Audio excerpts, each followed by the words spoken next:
हमारे आपके बल्कि यूँ कहें कि हर मुसलमान के जो कॉन्सेप्ट हैं और जो कामयाबी की दलील है, जिससे अल्लाह और रसूल से जुड़ा जा सकता है, जिससे खुदा की जात कुर्बे इलाही हासिल हो, वो है हमारी बातनी कूड़े साफ करना। बातनी कूड़े समझते हैं? बातनी कूड़े कचरे यानी कि भीतर के जो कूड़े हैं, जो कचरे हैं, उसे साफ करना। और ये बात हर मुसलमान पर ही लागू होता है, हमारे माशरे के हर मुसलमान पर लागू होता है और दर हकीकत यही कामयाबी है। और आगे मेरी बात को जारी रखते हुए मैं बताना चाहता हूँ कि आप हमारे इस गुफ्तगू के साथ बने रहें। बहुत ही ख़ास और मुजर्रिब आपको पॉइंट की बातें और ख़ास इल्म से जुड़ी बातें मैं आप लोगों को पेश करने जा रहा हूँ, बताने जा रहा हूँ, तो आप मेरी इस गुफ्तगू के साथ बने रहें। और अगर आगे मैं कहना चाहता हूँ कि ये बातनी कूड़े करकट जो हर इंसान के अंदर हैं, जो बातनी की लाजत है, हमारे भीतर की गंदगी जो है, अगर ये गंदगी, ये कूड़े करकट अगर उंगलियों पे तस्बीहें फिराने से या नमाज रोजे हज ज़कात जो भी वगैरह अल्लाह की इबादत वगैरह कर रहे हैं, करने से अगर ये गंदगी, बातनी गंदगी साफ़ होती है तो बहुत अच्छी बात है, ये हर इंसान को करनी चाहिए। लेकिन ये उंगलियों पे तस्बीह फिराना, हाथों में काट के दाने लेकर तस्बीहां फिराना और नमाज रोजे नफिले सुन्नतें, ये रब की बंदगी इबादतें अदा करना, हमें ये देखना है कि ये काम हम पर कर रहा है कि नहीं कर रहा है, और करेगा, हमारे ऊपर असर करेगा या नहीं करेगा। उससे पहले हमें अपने बातिन के, अपने भीतर की गंदगी को, उस कूड़े को नापना है कि उसके आकार, उसके साइज, वो गंदगी किस हद तक है, कितनी है, वो हमें जांचना है। अगर हम आप किसी बीमारी का दवा ले रहे हैं और जो बीमारी हमें लगी है, उस बीमारी का मेन पॉइंट, मेन जड़ यानी कि केंद्र हमें पता नहीं हो कि वो कहाँ से लगी है और क्या कारण है, और दवाएं ले रहे हैं, दवा ले रहे हैं, तो हमें कैसे पता चलेगा भला कि उस दवाई ने उस जड़ पर काम किया या नहीं किया, उस बीमारी को जड़ से ख़त्म किया या नहीं किया। अब तर्क विचार जो करने वाले लोग होते हैं, बहस करने वाले जो लोग होते हैं, वो इस पर बहस कर सकते हैं, कैसी बात आप कर रहे हैं, दवाई लेंगे तो पता नहीं चलेगा भाई, हमारी तकलीफें दूर हो जाएगी, दर्द जो हमें जो दर्द हो रहा है वो दर्द का एहसास होना बंद हो जाएगा, तकलीफें हमारी ठीक हो जाएगी। आप कैसी बात कर रहे हैं कि दवाई लिया और दवाई लेने के बाद हमारी तकलीफें, हमारी बीमारी ठीक हुई है या नहीं हुई है, वो तो हमारे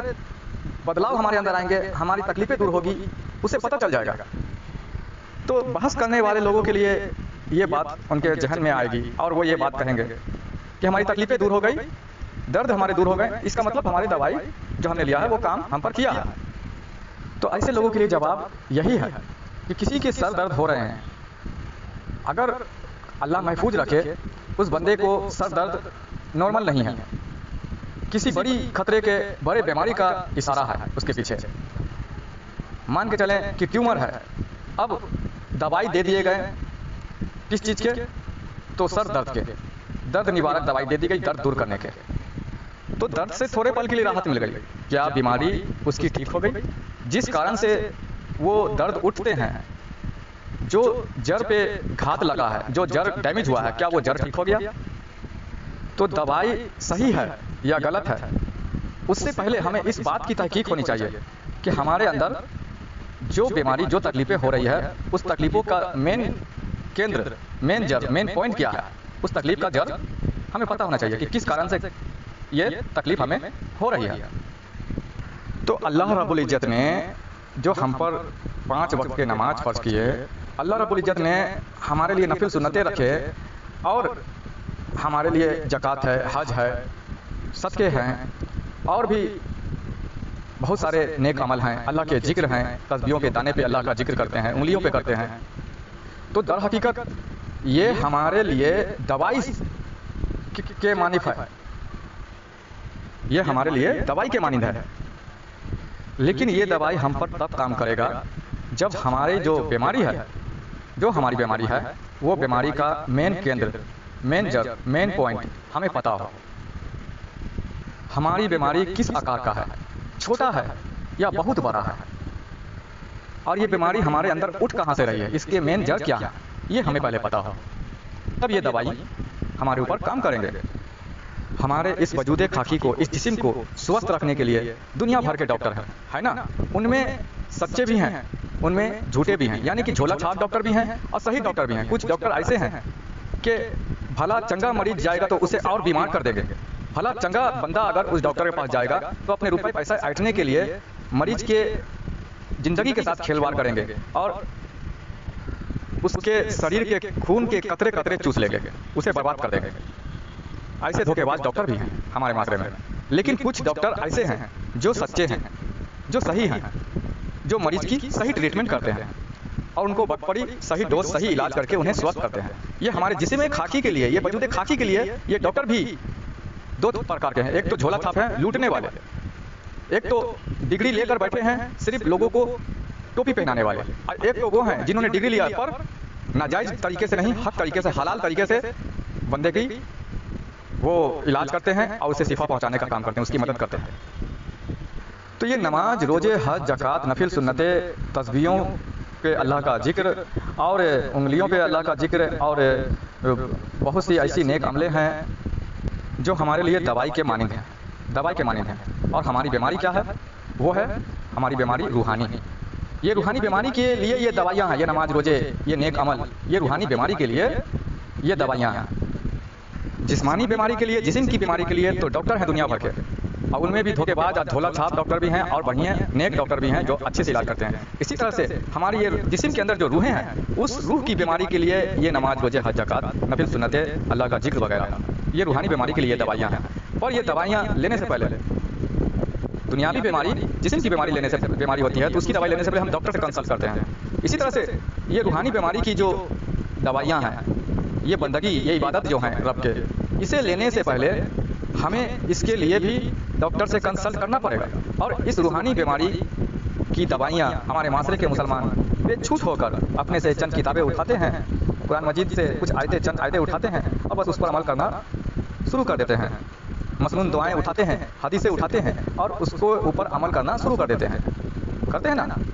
मौला अली की, वलियों की किताबें उठाते हैं और अपने मन से उस पर अमल करना शुरू कर देते हैं। मतलब ये दवाइयाँ लेनी शुरू कर देते हैं। जहाँ उन्हें फ़ायदा होना चाहिए तो उन्हें और नुकसान देखने को मिलता है और परेशानी मुसीबत में मुब्तला हो जाते हैं ऐसी अमल करने की वजह से, ऐसी दवाइयाँ लेने की वजह से। तो अल्लाह रब्बुल इज़्ज़त ने कुरान मजीद नाजिल फरमाए, हमारे लिए नमाज, रोजे, हज, ज़कात अल्लाह ने बंदगी हमारे लिए फ़र्ज करार दिए, तो ये हमारे लिए दवाई हो गई। लेकिन ये दवाई अपनी मर्जी से नहीं ले सकते। ये दवाइयाँ लेने से पहले अल्लाह ने डॉक्टर भी उतारे हैं। ये रूहानी दवाइयाँ हैं। इस रूहानी दवाइयों के लिए अल्लाह ने रूहानी डॉक्टर भी दुनिया में भेजे हैं, रखे हैं। तो रूहानी डॉक्टर कौन है? ये दाता, ये ख्वाजा, ये गौस, ये कुतुब, ये अल्लाह के वली, ये रूहानी डॉक्टर ही तो हैं जो किस आयत को, कौन से जिक्र को किस समय करना चाहिए और क्या तरीका है, कौन सी बंदगी रब की किस तरीके से करनी चाहिए, किस अदायगी से करनी चाहिए और किस वक्त कैसे करना चाहिए, ये सब वो तरीके ये हमारे वली अल्लाह, ये रूहानी डॉक्टर हमें सिखाते हैं, बताते हैं कि जिसके करने से हमें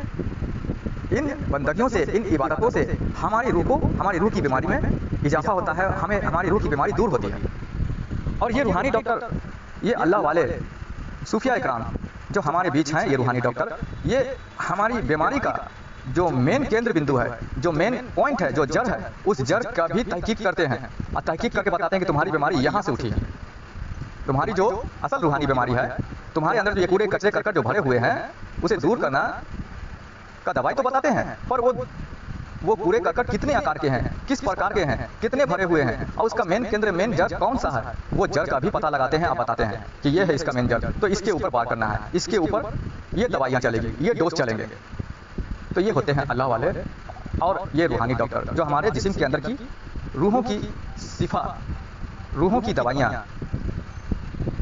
हमें अता करते हैं, हमें खाने का तरीका, हमें उस पर अमल करने का तरीका बताते हैं। इसी तरह से हमारे बीच अल्लाह की जानिब से भेजे गए, जो मुकर्रर किए गए, जो वाहिद एक ही हैं अल्लाह वाले, जो हमारे लिए रूहानी डॉक्टर बनकर आए, रूहानी डॉक्टर बनकर आए, वो हैं सैयदना रियाज अहमद गौहर साहिब। सरकार गौहर शाही ने माशरे के, चाहे कोई किसी भी धर्म से हो, किसी मजहब से हो, सारे धर्म, सारे मजहब, जितने भी फिरके हैं, सभी की बीमारी का पता लगा दिया एक झटके में। सारी बीमारी का जड़ सरकार गौरसाई ने पता लगा लिया है।